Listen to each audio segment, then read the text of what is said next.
फातिमा की रानी माँ, प्रभु यीशु की माँ, आसरा तू ही है माँ।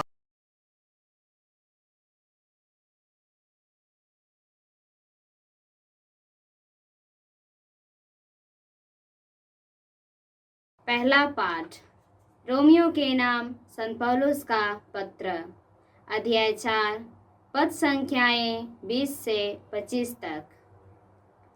इब्राहिम का विश्वास विचलित नहीं हुआ, उन्हें ईश्वर की प्रतिज्ञा पर संदेह नहीं हुआ, बल्कि उन्होंने अपने विश्वास की दृढ़ता द्वारा ईश्वर का सम्मान किया। उन्हें पक्का विश्वास था कि ईश्वर ने जिस बात की प्रतिज्ञा की है वह उसे पूरा करने में समर्थ है। इस विश्वास के कारण ईश्वर ने उन्हें धार्मिक माना है। वह अपने विश्वास के कारण धार्मिक माने गए। धर्म ग्रंथ का यह कथन न केवल इब्राहिम से बल्कि हमसे भी संबंध रखता है। हम भी विश्वास के कारण धार्मिक माने जाएंगे यदि हम ईश्वर में विश्वास करेंगे, जिसने हमारे प्रभु यीशु को मृतकों में से जिलाया है।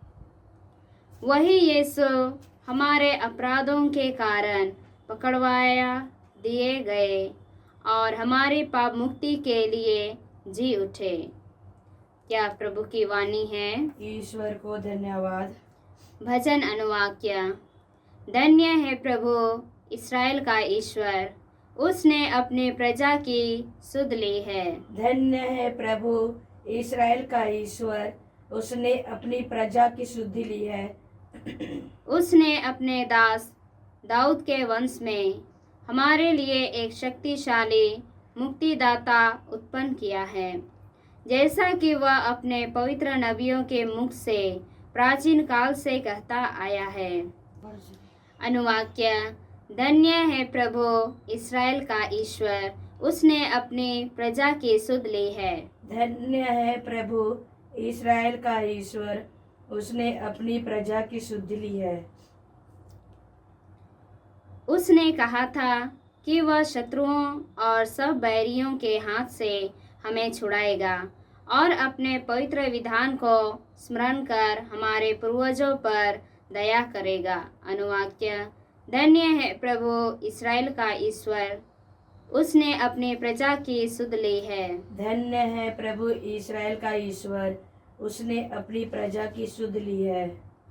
उसने शपथ खाकर हमारे पिता इब्राहिम से कहा था कि वह हमको सब शत्रुओं से मुक्त करेगा, जिससे वह निर्भयता, पवित्रता और धार्मिकता से जीवन भर उसके सन्मुख उसकी सेवा कर सके।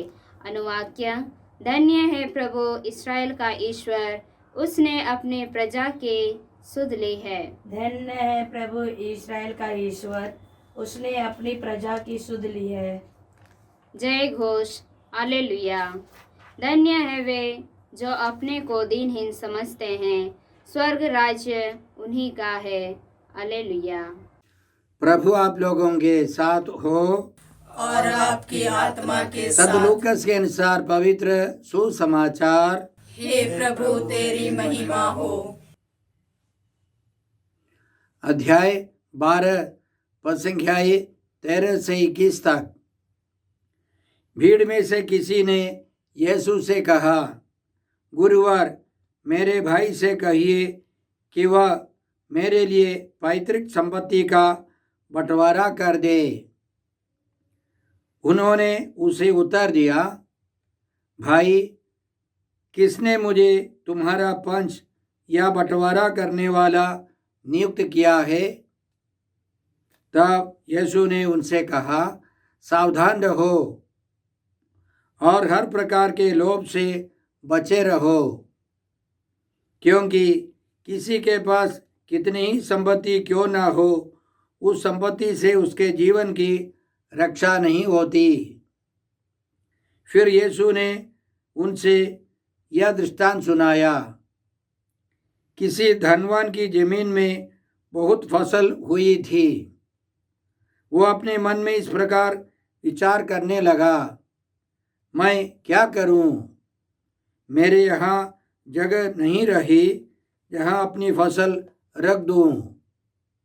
तब उसने कहा, मैं यह करूँगा, अपने भंडारों को तोड़कर उनसे और बड़े भंडार बनवाऊंगा, उनमें अपनी सारी उपज और अपना माल इकट्ठा करूँगा और अपनी आत्मा से कहूँगा, भाई तुम्हारे पास बरसों के लिए बहुत सा माल इकट्ठा है, इसलिए विश्राम करो, खाओ पियो और मौज उड़ाओ।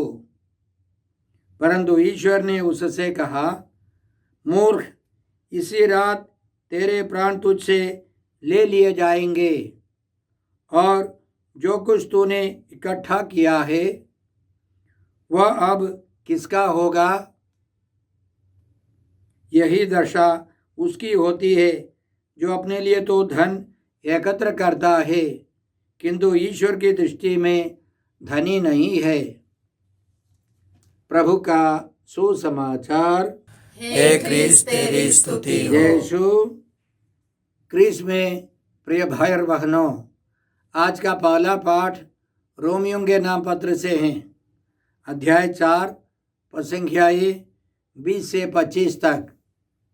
इसमें हमने सुना कि इब्राहिम ने ईश्वर में विश्वास किया और वह धार्मिक माना गया। दूसरा विषय है, उसी तरह हम भी विश्वास करने पर हम भी धार्मिक बनेंगे। किसमें विश्वास करना है? अंतिम में संत पौलुस हमको समझाते हैं, जो प्रभु यीशु हमारे लिए इस दुनिया में आए और उन्होंने हमारे लिए प्रायश्चित किया, क्रूस मरण स्वीकार किया और पिता ईश्वर ने उनको पुनर्जीवित किया है। प्रभु यीशु में, पुनर्जीवित यीशु में विश्वास करना है। इसलिए आज हमने इसी प्रकार सुना, इब्राहिम का विश्वास विचलित नहीं हुआ, उन्हें ईश्वर की प्रतिज्ञा पर संदेह नहीं हुआ, बल्कि उन्होंने अपने विश्वास की दृढ़ता द्वारा ईश्वर का सम्मान किया। उन्हें पक्का विश्वास था कि ईश्वर ने जिस बात की प्रतिज्ञा की है वह उसे पूरा करने में समर्थ है। इस विश्वास के कारण ईश्वर ने उन्हें धार्मिक माना है। जब हम ईश्वर में विश्वास करते हैं तो हम ईश्वर का सम्मान करते हैं। विश्वास केवल काल्पनिक नहीं है, उसमें प्रेम निहित है। हम आदर के साथ, प्रेम के साथ ईश्वर पर भरोसा रखते हैं, ईश्वर में विश्वास करते हैं तो हम पवित्र हो जाते हैं, हम धार्मिक माने जाते हैं। इब्राहिम को पक्का विश्वास था कि ईश्वर ने जो प्रतिज्ञा की है वह पूरा करेगा। ईश्वर सर्वशक्तिमान है, सर्वशक्तिमान, सर्वज्ञानी है, वह सब कुछ कर सकता है। ईश्वर के लिए कुछ भी असंभव नहीं है। आज के पहले पाठ में संत पौलुस हमको यह भी समझाते हैं, हम भी विश्वास के कारण धार्मिक माने जाएंगे।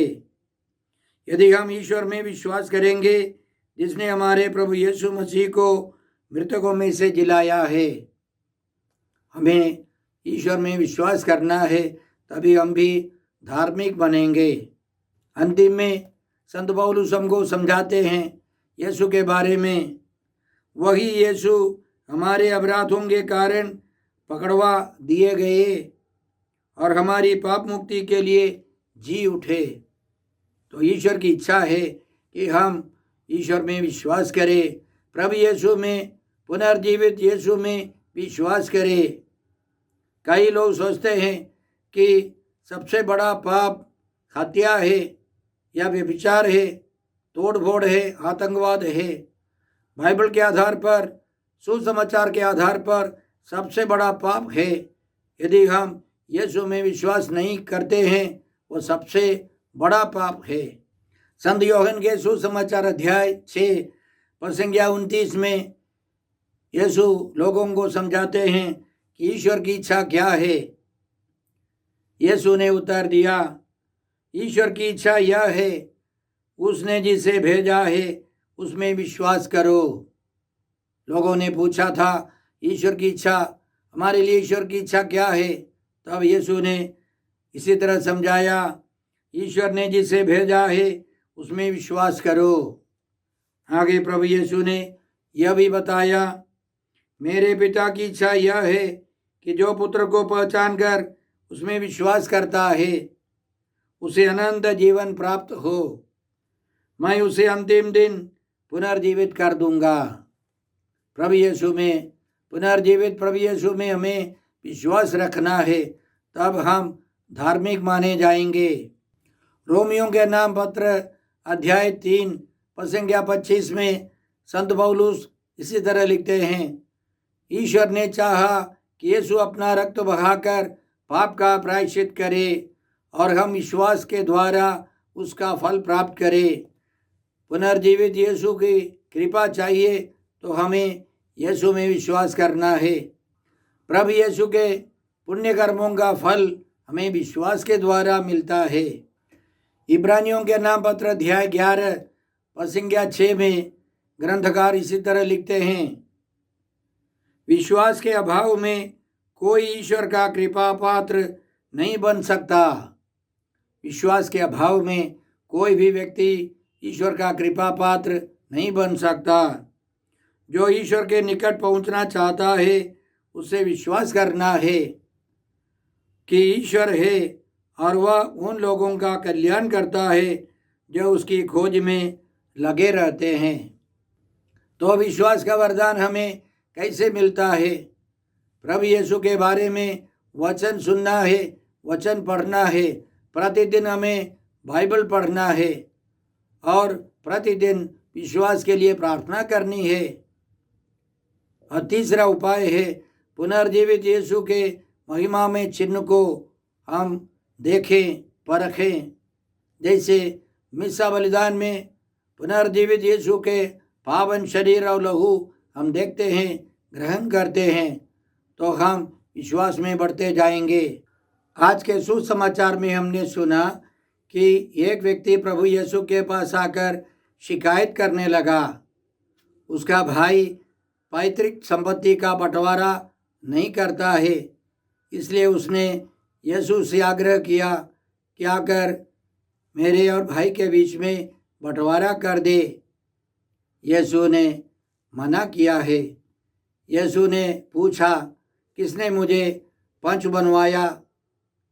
शायद यीशु उसके साथ नहीं गए। सुसमाचार के अन्य भागों में हम देखते हैं कि जब कभी यीशु के पास आकर कोई आग्रह करता है, मुझे चंगाई चाहिए या मेरे पास चलिए, मेरी बेटी बीमार है, यीशु ने उन सबों का आग्रह पूरा किया। लेकिन इस व्यक्ति से यीशु ने ऐसे समझाया कि संपत्ति के लालच से दूर रहना है। तब प्रभु यीशु ने उन सबों को, उनके साथ चलने वाले लोगों को और उस व्यक्ति को समझाया, सावधान रहो और हर प्रकार के लोभ से बचे रहो, क्योंकि किसी के पास कितनी ही संपत्ति क्यों ना हो, उस संपत्ति से उसके जीवन की रक्षा नहीं होती। संपत्ति माने केवल पैसे की बात नहीं है। शिक्षा पाकर कई लोग, विद्या पाकर अहंकारी हो जाते हैं, अपने को बहुत बड़ा धनी समझते हैं। कई लोग गण्यमान्य व्यक्ति बनकर, नेता बनकर अहंकारी हो जाते हैं और वे उसी लोभ में, उसी अवस्था में रहना चाहते हैं, अन्य लोगों को आगे बढ़ने नहीं देते। यह भी एक तरह का धन है। हमारे जीवन में संपत्ति चाहिए, शिक्षा चाहिए और इज्जत प्रतिष्ठा चाहिए, लेकिन ये सब हमारे जीवन का लक्ष्य नहीं है। जिनके जीवन में ईश्वर नहीं है, ईश्वर के प्रति विश्वास नहीं है, वे सब खोखले हैं। वे जानवरों से बदतर जीवन बिताते हैं। इसलिए एक धनी मूर्ख का दृष्टांत सुनाकर प्रभु यीशु ने उसका निष्कर्ष इसी तरह निकाला, यही दशा उसकी होती है जो अपने लिए तो धन एकत्र करता है किंतु ईश्वर की दृष्टि में धनी नहीं है। वह ईश्वर की दृष्टि में गरीब है। तो ईश्वर की दृष्टि में धनी कौन है? जिनके जीवन में त्रिएक ईश्वर है, पिता, पुत्र और पवित्र आत्मा कार्यरत है, उनके अंदर त्रिएक ईश्वर निवास करता है। ऐसा व्यक्ति ईश्वर की दृष्टि में धनी है।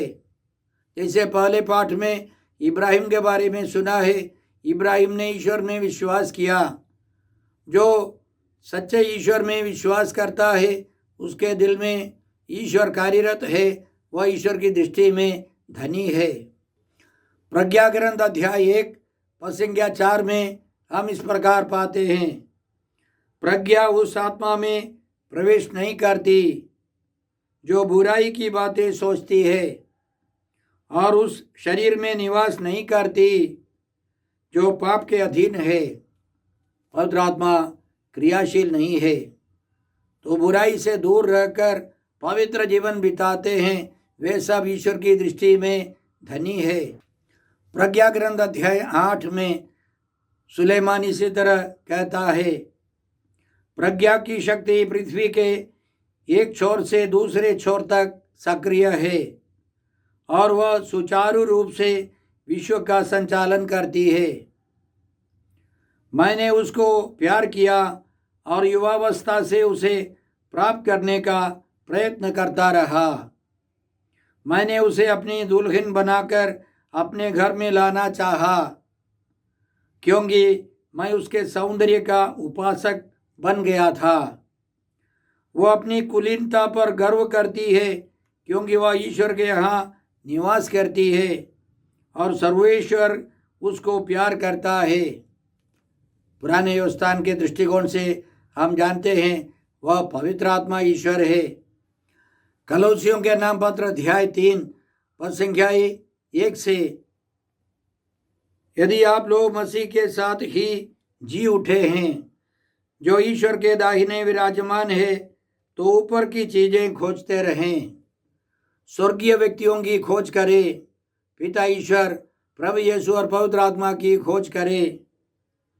आप पृथ्वी पर की नहीं, ऊपर की चीजों की चिंता किया करें।